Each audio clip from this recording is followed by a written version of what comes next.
Welcome to our NewsLink Sports Recap Show alongside Tony Sandlaben and Austin Lacey. I'm Amanda Smith, and I actually kind of feel like the oddball tonight with you two blondies next to me. Hey, you know, you're having two blonde analysts on Not blonde. blonde. We're not blonde. Blonde analysts. There was your first mess up for the night. You know what? It's a blonde thing. What can I say? Yeah. Blondes are forever, Amanda. Am I right? You know, you can't go wrong with a blonde. All right, let's no more hair color. Let's talk about football. Okay, Georgia State's football team came to Schumann Stadium having only won a single FBS game since they became an FBS school themselves in 2013, and on Saturday they made that number 2. Now, since the beginning of the season on both offense and defense, Ball State struggled. They're 2-5, and that's going to show against a much less experienced Georgia State team. Right at the end of the first quarter, they're going to go up 7-3. Ball State's going to answer that, though, with a 4-yard touchdown from Riley Neal to Dylan Curry. They go up 10-7, and that's going to be the only time they lead the rest of the game. Now, Georgia State scores right there. They're going to score on 2 more consecutive plays. They're up 24-10. Fourth quarter, Riley Neal finds Jordan Williams. He'll pick up 19 yards and a touchdown. Cardinals now down 5.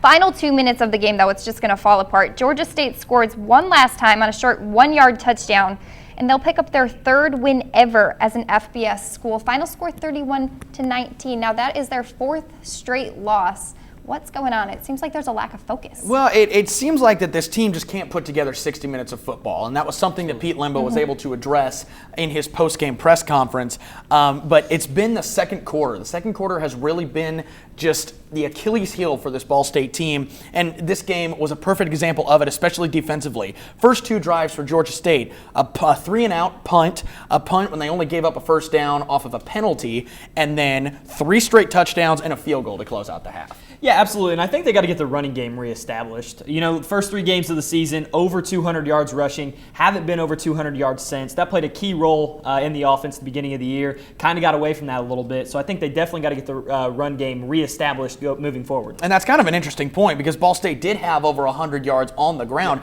Offensively, really, they were able to move the ball at will. It just came down to the third downs, the red zone attempts, and lack of execution when it mattered most, and it made a huge difference in the field. Yeah, absolutely. Settling for 3 points in the red zone instead of 7 was definitely a key mistake that Ball State made throughout the game. You got your last final few words I had to get in one there. in there I'm before cutting you you did it, off Amanda. now. Now, earlier this week, Pete Lembo addressed all of that in a press conference. Offensively, you probably saw what we all saw, which was moving the ball but not finishing enough drives. We had 24 first downs in the game and 88 plays, but no explosive plays, and came away with just 19 points. And some of that was self-inflicted wounds. Our execution was inconsistent at times, and the thing that jumps out the most was the 3 or 4 drop balls that really hurt us. Defensively, we got off to a good start. Second quarter has been a real challenge for us. Defensively, we had some missed tackles. We didn't do a great job of containing the pocket on some scrambles in the second quarter, and they were able to complete some throws downfield off scrambles where some of our DBs didn't stay in a match on their particular receiver. So I've got to find some ways to help them play better.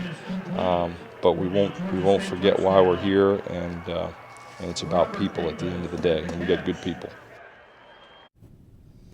Well, also, we talked about some offensive issues throughout this game, and we mentioned that they were able to move the ball efficiently. Absolutely. Riley Neal had over 200 passing yards there as a team, over 100 yards on the ground. Riley Neal had 2 touchdown passes, but no rushing touchdowns, a couple of field goals in the red zone, and only 11 of 22 on third downs. So like we said, those clutch moments, those key moments in the game weren't executed properly, and 3 drop balls, 2 of which were from Kevon Mabon. Yeah, absolutely, too. Riley Neal, like you'd mentioned, 218 yards passing. He was 28 for 48, which is a little skewed with the drop balls that came in key situations.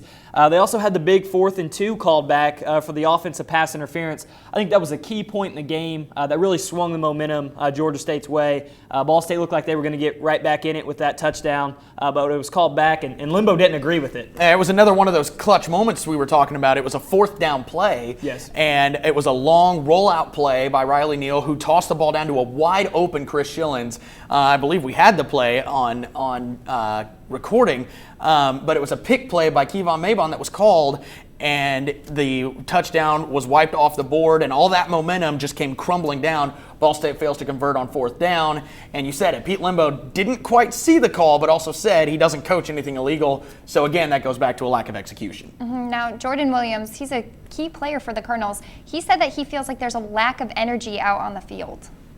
I would say we came out flat, and just being able to capitalize in the red zone. I know a lot of the drives we either punted or got to the red zone and had to settle for a field goal. So obviously being able to get a touchdown out of some of those plays would make a big difference in the game.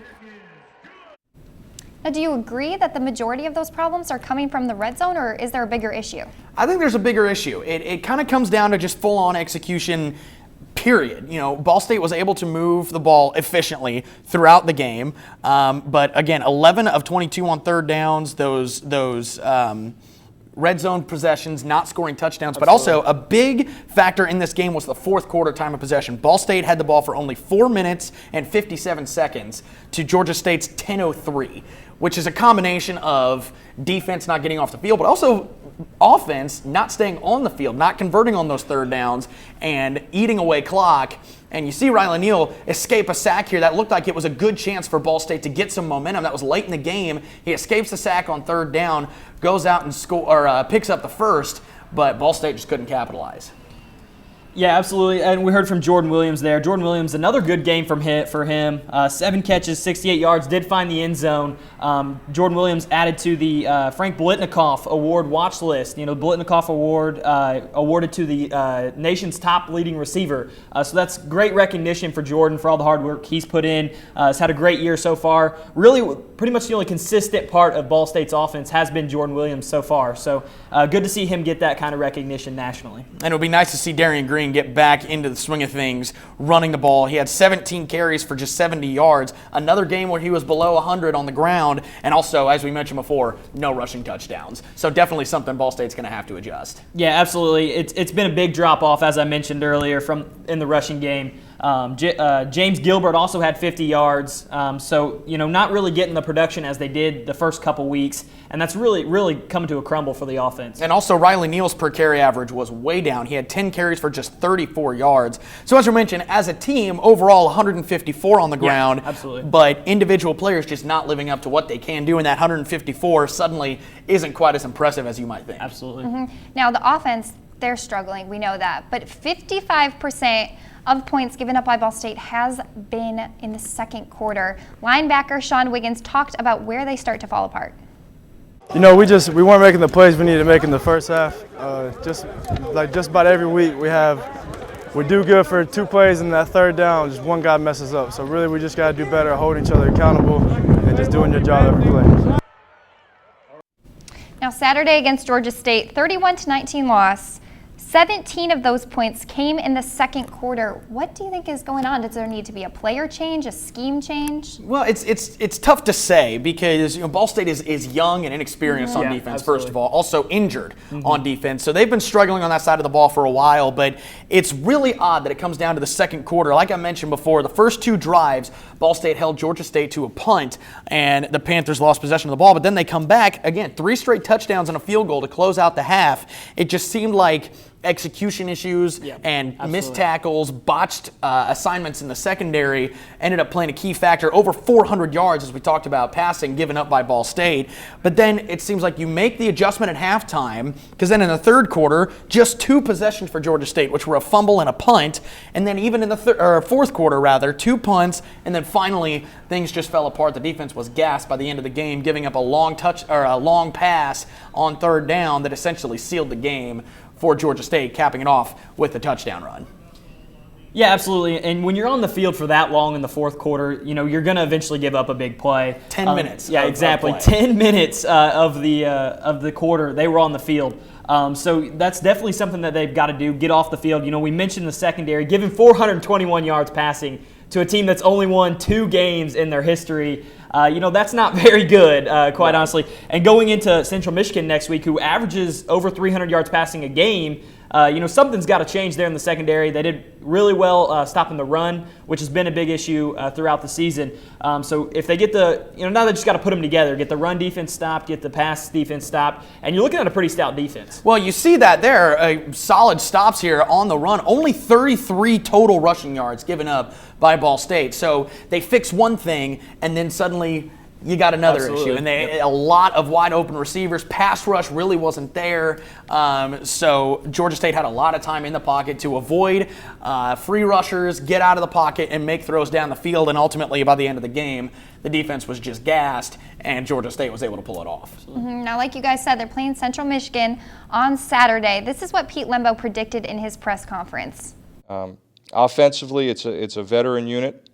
Cooper Rush is now a 3-year starter at quarterback. He's completing 68 and change % of his passes, which is excellent. Does a great job running their offense, and he's making all kinds of throws. And I think he always has, but he's making them with a little bit more regularity now this year. Defensively, 4 down front, which is what they've historically been. A little dabble of 3 down and some long yardage at times, but mostly a 4 down team. Very physical front, very good depth at D tackle. They'll play 4 D tackles. They're all big, thick guys between 290 and 325 pounders, so not easy to move guys like that. Very stout in there.